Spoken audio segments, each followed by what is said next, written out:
Kisah pemuda kaya, anak bos besar, pemilik 73 perusahaan, yang menjadi cleaning service. Episode 439. Satu hari telah berlalu. Semenjak Iwan mendapat masalah, sempat pula akan dipenjara, Iwan pun kini sudah tenang kembali. Karena dirinya merasa yakin sekali akan hal yang menimpanya nanti takkan terjadi lagi. Apalagi berita di media TV makin banyak yang mengecam tindakan Pak Leo dan pengacaranya. Iwan dan Agus sudah tak khawatir. Mereka menjalani kerja seperti biasanya, meskipun Iwan semalam sempat ditelepon Susanti, mantan ceweknya yang dahulu. Susanti itu menggodanya, serta pula merayunya. Iwan pun nampak biasa, bahkan langsung menolaknya, tak mau menerima ajakan dari mantannya. Dan kini, sampai di hari ini, Susanti pun belum menyerah. Ia akan mencoba lagi untuk menggoda Iwan. Kemudian, di lain tempat, tepatnya di London, Kauri dan Kenshin yang lagi liburan. Akhirnya, mereka berdua bisa merasakan indahnya bulan madu setelah pernikahan. Namun, hal itu tak berlangsung lama. Tak seperti yang ada di rencana.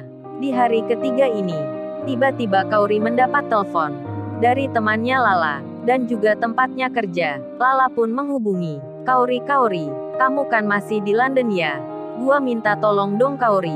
Ini kan kemarin kita meeting. Lu kan udah minta izin untuk tak kerja seminggu. Nah mumpung kamu Kauri masih berada di London, aku minta tolong nih Kauri. Kamu gantiin posisiku. Soalnya bokap gua sakit. Gua pasti nggak bisa keluar negeri. Itu kan ada meeting di sana. Yang sebenarnya aku yang hadir. Please deh Kauri, kamu gantiin aku ya. Kauri yang mendengar permintaan temannya. Tentu saja Kauri mempertimbangkan. Apalagi Lala bilang, kalau orang tuanya lagi sakit. Kauri yang berpikir sejenak, akhirnya memutuskan. Kauri pun menjawabnya, iya dehlah demi kamu. Aku akan gantikan posisimu. Tapi lain kali jangan minta lagi ya. Ganggu aja kamulah, orang yang lagi liburan. Kauri bercanda menggoda temannya. Lala pun menjawabnya, iya deh Kauri aku janji. Tak akan merepotin lagi. Dan Lala temannya itu merasa sangat senang sekali.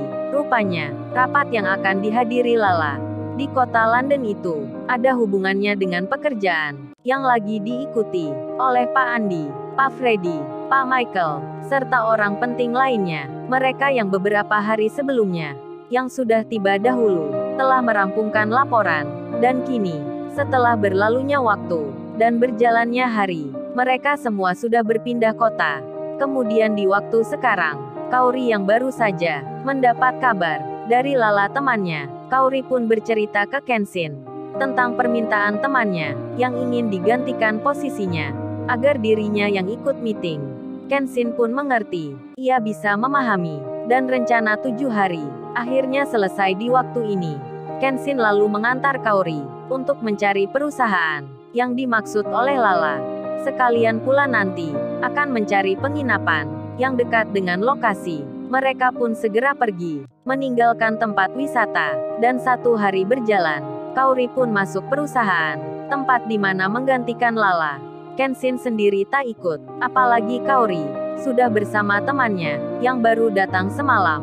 3 orang hadir menemani. Kenshin pun tak khawatir, rupanya perusahaan yang didatangi Kauri ini telah mengajukan diri untuk ikut kerjasama, mengerjakan suatu pekerjaan. Makanya, antara kedua belah pihak, diadakan pertemuan, membahas kepentingan itu. Kauri dan temannya disambut dengan hangat. Mereka orang-orang barat, bicara dengan bahasa Inggris. Kauri pun langsung disapa oleh seorang pria, yang juga peserta di situ. Seorang laki-laki itu bicara, memperkenalkan dirinya. Hello lady, my name Kelvin. Nice to meet you. How are you today? You are beautiful. What's your name? Yang artinya, hello wanita, senang bertemu denganmu. Nama saya Kelvin. Gimana kabar kamu hari ini? Kamu sangat cantik sekali. Waduh, belum apa-apa. Kauri langsung familiar, menarik hati orang barat. Dan Kauri menjawabnya dengan bahasa Inggris pula. Thank you. Nice to meet you too. My name Kauri, yang artinya, terima kasih nama saya Kauri. Senang bertemu Anda juga. Kauri menjawabnya singkat, dan Kelvin pegawai di situ nampak terpikat melihat kecantikan Kauri. Kelvin pun selalu memperhatikan.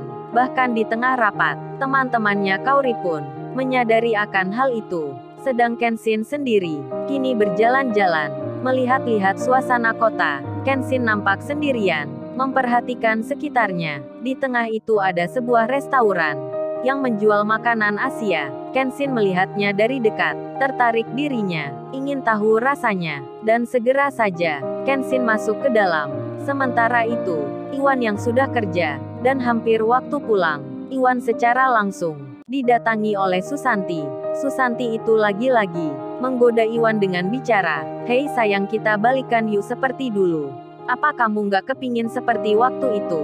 Waduh, benar-benar Susanti ini tak menyerah-nyerah juga, meski semalam ditolak Iwan. Rupanya, ada udang di balik batu. Susanti punya tujuan yang ingin dicapainya, hingga rasa malunya sudah tak dihiraukan. Dan Iwan menjawabnya, dengan terus terang Iwan berkata, "Sorry Susanti, aku sekarang ini sudah punya cewek sendiri, namanya Ririn." Susanti malah menyahutnya, "Punya dua kan gak apa sayang. Aku mau jadi yang terakhir." Aduh, benar-benar Susanti ini tak punya malu sekali. Bahkan Susanti bernyanyi lagunya Astrid, yang liriknya berjudul, "Jadikan Aku Yang Kedua, Buatlah Diriku Bahagia." Wats. Susanti dengan percaya dirinya menggoda Iwan tanpa menyerah. Dan Kaori sendiri, yang berada di London, saat jam istirahat tiba, meeting rapat kerja, yang di situ akan berhenti. Kaori diberitahu temannya, Kaori, apa kamu nggak merasa kalau pegawai di depanmu itu orang Inggris tersebut dari tadi memperhatikan kamu? Waduh Kaori, kamu benar-benar istimewa sekali. Nggak di tempat kerja kita, di luar negeri pun sama. Ada saja yang jatuh cinta ke kamu. Padahal kamu udah menikah. Dan Kaori menjawabnya, "Itu kan hanya perasaan kalian. Udahlah, kita di sini itu kerja. Nggak usah bicara yang lainnya. Yang nggak penting kayak gitu." Kaori memang cuek saja. Dan Kelvin ternyata benar adanya selalu melihat Kaori. Bahkan saat keluar ruangan, Kelvin langsung saja mendatangi Kaori dan temannya. Kelvin bicara, "Excuse me, Kaori, can you have lunch with me?" Yang artinya, "Permisi, Kaori, maukah kamu makan siang bersamaku ini?" Kaori dan temannya, yang mendengar ajakan itu, tentu merasa terkaget. Kaori langsung menjawabnya, "Thank you, I will just have lunch with my friend." Yang berarti, "Terima kasih, saya akan makan siang bersama teman saya saja." Dan Kelvin pun tersenyum sambil melihat Kaori. Kelvin pun tak menyerah.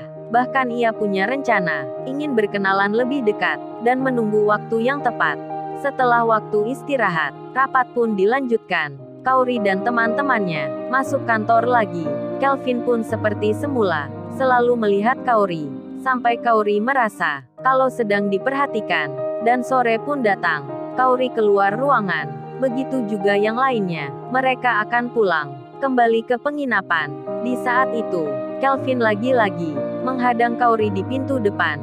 Kelvin menyapanya, ingin mengajaknya untuk makan malam. Kaori pun menolaknya. Bahkan Kaori langsung bilang, "Sorry, saya sudah menikah.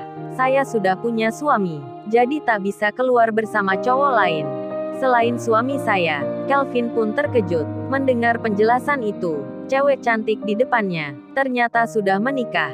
Dan Kelvin menjawabnya, "Oh begitu rupanya. Kalau gitu maafkan saya sudah mengganggu waktunya. Tapi kalau besok ada kesempatan, boleh juga kita makan bersama." Waduh, rupanya penjelasan Kaori tak banyak pengaruhnya. Kelvin itu merasa, di sini hal itu sudah biasa. Orang menikah pun bisa diajak selingkuh, bisa diajak pacaran. Apalagi Kelvin juga mengira, suaminya Kaori pasti berada di negerinya sendiri, dan tak ada di sini. Terlebih lagi Kelvin menyangka, suaminya Kaori hanya orang biasa. Terbukti Kaori yang kerja, dan Kelvin tak memperhitungkan akan penjelasan Kaori. Kelvin malah makin suka, masih melanjutkan bicara, menggoda Kaori dengan berkata, "Oh ya, besok hari terakhir meeting. Kalau mau Kaori bisa minta perhiasan yang diinginkan. Saya bersedia memberikan, asal kita keluar bersama." Kaori menjawabnya, dan tetap menolaknya. Lalu, bagaimana kisah selanjutnya? Subscribe channel ini untuk episode berikutnya. Terima kasih. Jangan lupa ya guys, untuk kelanjutan ceritanya ada di channel Story Kauri. Jangan lupa subscribe ya guys, dan tekan notifikasinya